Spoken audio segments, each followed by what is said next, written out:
खुलुमबाय लोगोफोर, नोंथांमोनखौ दिनैनि फुंबिलिनि रादाबाव बरायबाय। नोंथांमोननि थाखाय गुसुं समनि गेजेराव लाबोबाय गोनांथार रादाब। अन्नानै रादाबखौ जोबजासे नायलांदो।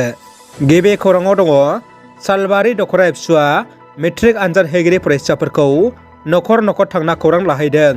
खौरां लाहैनायाव फरायसाया मोब्लिब गैयैनि थाखाय फरायनायाव जेंना नुजाथिदों बुंनाय लेखा दखरा आफादनिफ्राय चार्जनि लाइट अनसुंथाइ होयो।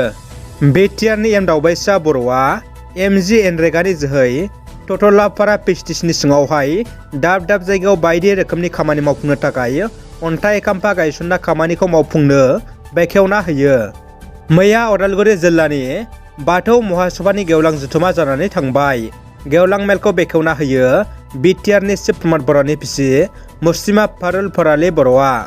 कुसुगाव दखरानि सिङाव थानाय सा कुसुगाव दखरा दुलाराय बर' फरायसा आफादनि बानजायनायाव मैया निदान फाउन्डेसननि नब्लाङाव देग्लायनि 2022 मायथाइनि गोजौ फरायसालिनि जोबथा आनजाद होगोन बर' बिजोंनि फरायसाफोरजों सावरायनाय जायो।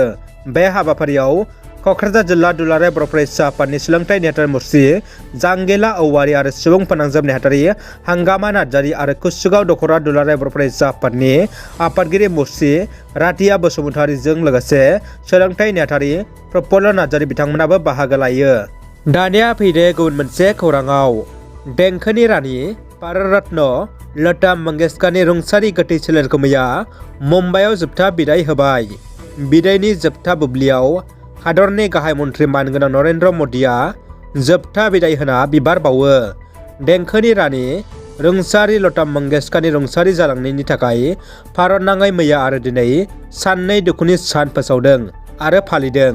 थांनाय 3 जानुवारि खालि गुवाहाटी नलपारानि बर' नखरफोरखौ हाग्रा बिफाना होस्रांनायनि सायाव आसामनि केबिनेट मन्त्रि उरखावगोरा ब्रह्मआ खुगा बेखेवदों। मन्त्रि बिथाङा बुंदों, बर'फोरखौ होस्रांनो मोना आरो बेनि सायाव आसामनि गिबि मन्त्रि हिमन्त बिश्व शर्माजों सावरायबाय होनना बुङो। गिबि मन्थ्रिया बेनि सायाव थाबैनो गोख्रों राहा लागोन होनना खोथा होदों होनना इउजि ब्रह्मआ बुंथियो। रायजोनि गोरिब नखरफोरनि थाखाय गाहाम खौरां। आसामनि गिबि मन्त्रि डक्टर हिमन्त बिश्व शर्माया गाहाम रादाब फोसावदों। जायफोर अरुणोदय आसनिखौ मोनाखै एबा एप्लाइ खालामना रिजेक्ट जादोंमोन बिसोरनि थाखाय फिन गाहाम रादाब होदों। बैफोरनि थाखाय गोदानै अरुणोदय आसनिखौ एप्लाइ खालामना बे खाबुखौ मोनगोन होनना मैया गिबि मन्थ्रिया बुंथिदों। मख'नो गोनांदि अरुणोदय आसनिखौ रायजोआव आरोबाव 7,000 गोदान गोरिब नखरनो होबावनो आरो रांनि बिबांखौ बांहोनो गिबि मन्थ्रिया बिथांखि लादों। दायना सन्देहजों सासे आइजोखौ बुथारदों। जाथाया जादों उदालगुरि जिल्लानि डिमाकुसि थानानि सिङाव थानाय सिमलेगुरि गामियाव।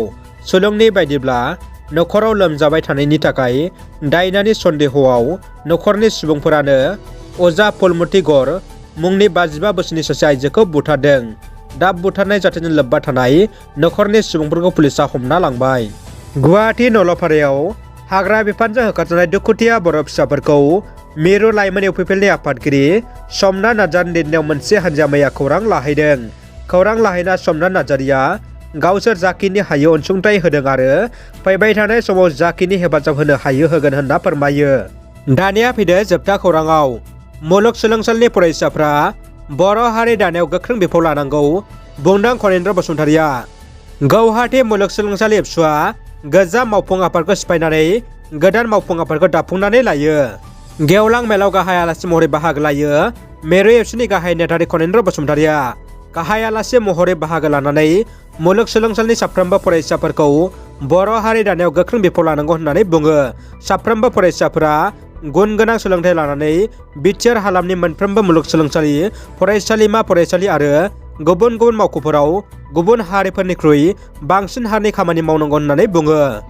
आथिखालाव बर' फरायसा आरो लाइमोन बिथांमोना ड्राग्स एडिक्शन जानाय, उन्दै बैसोआवनो जुलि जानाय आरो हाबा जानायनि उनाव अबथिराय डाइभर्स खालामनायखौ बर'फोरनि गेजेराव गैया खालामनो थाखाय मुलुगसोलोंसालिनि फरायसाफ्रा एबसुजों गोख्रों बिफाव लानानै खामानि मावनांगौ होननानै एबसुनि गाहाय नेहाथारि बिथाङा खावलायो।